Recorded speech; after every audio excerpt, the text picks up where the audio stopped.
हरामी हो बेटा। राम राम सब भाई बहनों को, स्वागत है आप सभी का आज के वीडियो में। तो फटाफट से वीडियो को लाइक कर दीजिए, कमेंट में अपनी अटेंडेंस लगा दीजिए। चलिए आज का चलचित्र आरंभ करते हैं। मोदी जी प्रणाम। राम राम। आपके कारण मेरा प्रतिष्ठा दांव पे लग गया है। 2014 से अब तक चाचा मेरे कहने पे भाजपा को वोट दे रहे हैं, सिर्फ एक आस में कि 15 लाख मिलेंगे। क्यों नहीं मिल रहे 15 लाख, वजह बताइए। कांग्रेस की वजह से। अब आप सुन लीजिए बिना चमचे और चमचियों को इंटरव्यू दिए थे नरेंद्र मोदी। राहुल गांधी ने अपने चमचे चमचियों को दिए या नहीं दिए? क्यों नहीं दिया?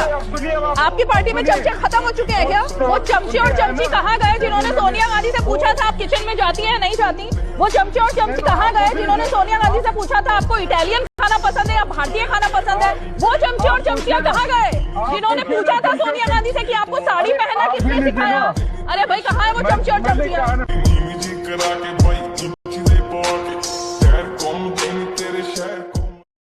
देखिए 99 सीटें प्राप्त करके इनके चेहरे की चमक देखिए, आवाज की खनक देखिए, लहजे में धमक देखिए। और 240 पाके हमारे चेहरे पे वो खुशी नहीं है। जानते क्यों? एक बच्चा होता है टॉपर, जिसको डिस्टिंक्शन मार्क्स मिलने थे। अगर डिस्टिंक्शन नहीं मिला तो उसके चेहरे पे मायूसी होती है और एक धड़ाधड़ फेल हो रहा है, और ग्रेस मार्क्स से पास हो गया तो उसकी खुशी का ठिकाना नहीं रहता है। इस चुनाव का वो संदेश है। बात तो सही है। इसे क्या नाम है, झाड़ू वाले को, केजरीवाल को, इनने ये कहा था कि हमने सब सहूलियत कर दी है, कोई सहूलियत नहीं करी। कोई भी हमें परेशानी हमारी दूर नहीं हुई। हम तो और परेशान हो गए जब से ये झाड़ू आई है। रात के 3 बजे से हम लोग नंबर लगाते हैं, पानी नहीं मिलता। 6 बजे उदास होकर अपने अपने घर चले जाते हैं। सारी रात जागते हैं, पानी के मारे पानी आए। दिल्ली वाला कम हो गया संगरूर। ਸਾਡੇ ਮੁਹੱਲੇ ਦੇ ਵਿੱਚ ਪਾਣੀ ਨਹੀਂ ਹੈਗਾ, ਨਾ ਹੀ ਲਾਈਟਾਂ ਨੇ। ਅਸੀਂ ਸਾਰੇ ਦਫ਼ਤਰਾਂ 'ਚ ਜਾ ਆਏ, ਕਿਤੇ ਵੀ ਕੋਈ ਸੁਣਵਾਈ ਨਹੀਂ। ਜਦੋਂ ਅਸੀਂ ਫੋਨ ਕਰਦੇ ਤਾਂ ਸਾਡਾ ਫੋਨ ਨੰਬਰ ਬਲੈਕ ਲਿਸਟ 'ਚ ਪਾ ਦਿੰਦੇ ਨੇ। ਪਾਣੀ ਕਿਨੇ ਅਸੀਂ ਬਹੁਤ ਜ਼ਿਆਦਾ ਔਖੇ ਹੋਏ ਪਏ ਆ। ਹਰੇਕ ਦੇ ਦਫ਼ਤਰ 'ਚ ਜਾ ਕੇ ਦੇਖ ਆਏ ਅਸੀਂ, ਹਰੇਕ ਦੇ, ਕਿਸੇ ਦੇ ਵੀ ਪਾਣੀ ਨਹੀਂ ਆਇਆ। 2-3 ਥਾਂ में जाए आए, कोई सुनवाई नहीं करता। बेवा ਨੂੰ ਧਰਨਾ ਲਾਇਆ। हाँ भाई कैसी लगी? आगे स्वाद। आदरणीय प्रधानमंत्री नरेंद्र मोदी जी, सादर नमस्कार।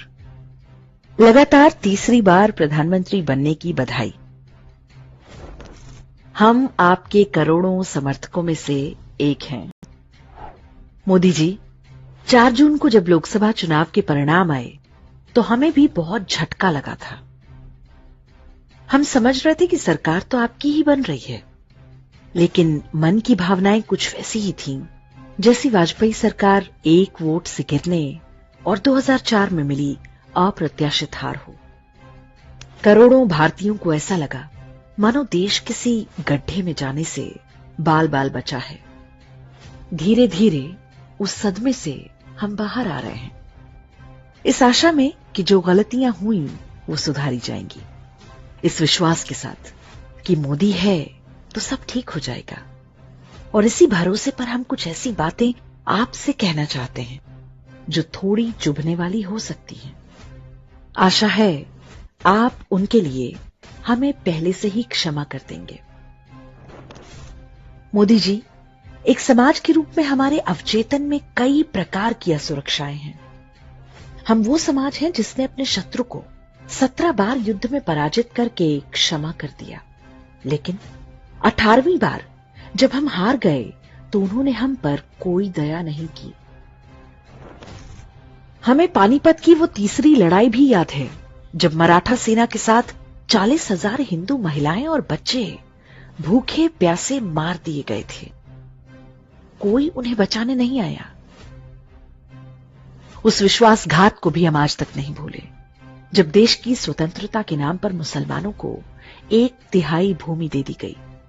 इसके बावजूद उन्हें यहीं रोक लिया गया और ये पाप करने वाले व्यक्ति को हमारे सिर पर राष्ट्रपिता बनाकर बिठा दिया गया।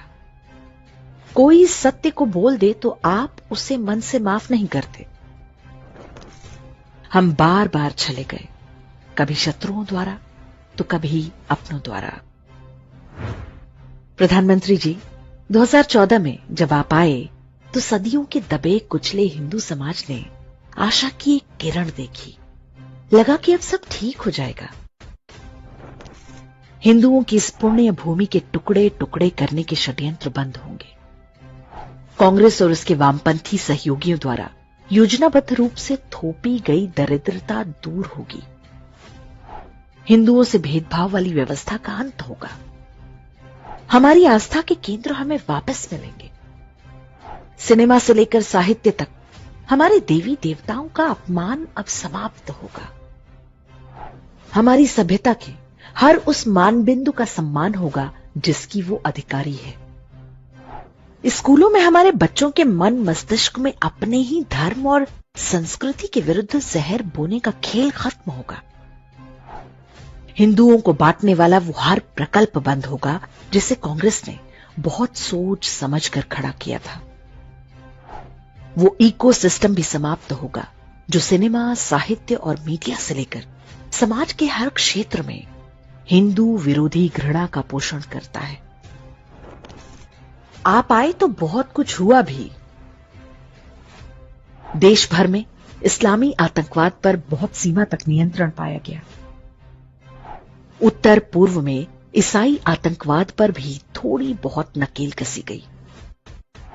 भ्रष्टाचार के नाम पर हमारी मातृभूमि के धन और वैभव की लूट बंद हुई। उस व्यवस्था का अंत हुआ जो सुनिश्चित करती थी कि हिंदू सदैव निर्धन रहे और अपनी छोटी छोटी आवश्यकताओं के लिए किसी मुल्ला या पादरी के जाल में फंसकर धर्मांतरण कर ले। देश ने पहली बार देखा कि कोई सरकार उनके भोजन, आवास, उपचार और यहां तक कि शौच की चिंता कर रही है। मोदी जी, एक सभ्यता के रूप में हम ऐसे ढेरों कामों के लिए सदैव आपके आभारी रहेंगे। जो कुछ आपने किया वो डूबती हिंदू सभ्यता के लिए तिनके के समान था। लेकिन लगातार कुछ न कुछ ऐसा भी होता रहा जो हमारे विश्वास को डिगा देता है। मोदी जी, अभी हम आपके पिछले 10 वर्ष की बात नहीं करेंगे। तीसरे कार्यकाल की शपथ लेने के बाद आपकी सरकार के आरंभिक निर्णयों को ही ले लीजिए। आपने प्रधानमंत्री आवास योजना के अंतर्गत 3 करोड़ नए मकान बनाने की योजना पर हस्ताक्षर किए। क्या आपको याद नहीं रहा कि पिछले कार्यकाल में जो 4 करोड़ मकान बनाए गए उनमें से लगभग 35% लाभार्थी मजहब विशेष के थे। वही जो चुनाव में आपको हराने के लिए पूरी ताकत से जुटे थे। वे ही जो आबादी बढ़ाकर एक दिन इस देश को हड़प लेने का सपना देख रहे हैं। परिवार तो उन्हीं के बढ़ रहे हैं। आप किसी सरकारी एजेंसी से सर्वे करवा लीजिए, पता चल जाएगा कि 3 करोड़ मकानों में से आधे उन्हीं को मिलने वाले हैं।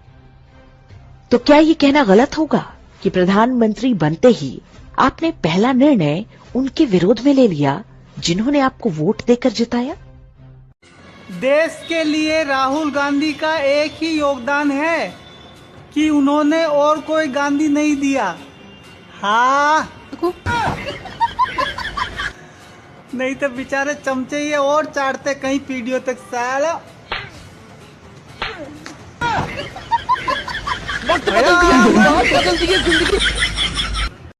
अन्नू भैया, जो एयरपोर्ट में कंगना रनावत के साथ थप्पड़ वाला कांड हुआ है, क्या आपको याद है? हाँ, जिसमें कुलविंदर कौर नाम की महिला ने कंगना जी के थप्पड़ मारा था ना। जी हाँ, और कई नेताओं और सेलिब्रिटीज ने उसका समर्थन भी किया है। आइए देखते हैं। अच्छा, तो ये क्यों थप्पड़ मारा कुलविंदर ने कंगना जी के? क्योंकि वो अपने माँ के मुद्दे को लेकर के नाराज थी। ठीक ठीक जी। अगर कुलविंदर कौर अपनी माँ के मुद्दे को लेके कंगना के ऊपर नाराज थी तो उन्होंने थप्पड़ मार दिया कंगना के, यही कहना चाहिए ना आप? जी। रुको जरा, सब्र करो। तो नाथूराम गोडसे भारत माँ के मुद्दे को लेके गांधी जी से बहुत नाराज थे तो उन्होंने गोली मार दी, यही खत्म। कैमरा बंद। अरे बात करिए पूरी आप। Bye bye, tata, good bye, गया।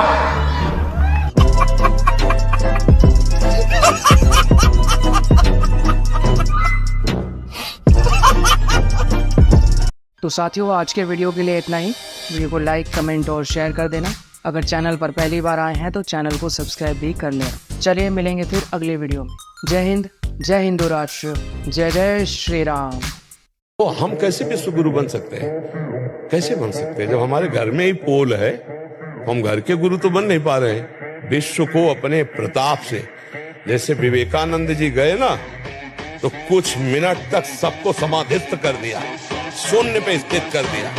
भारत का ऋषि गया तो किसी को होश ही नहीं रहे।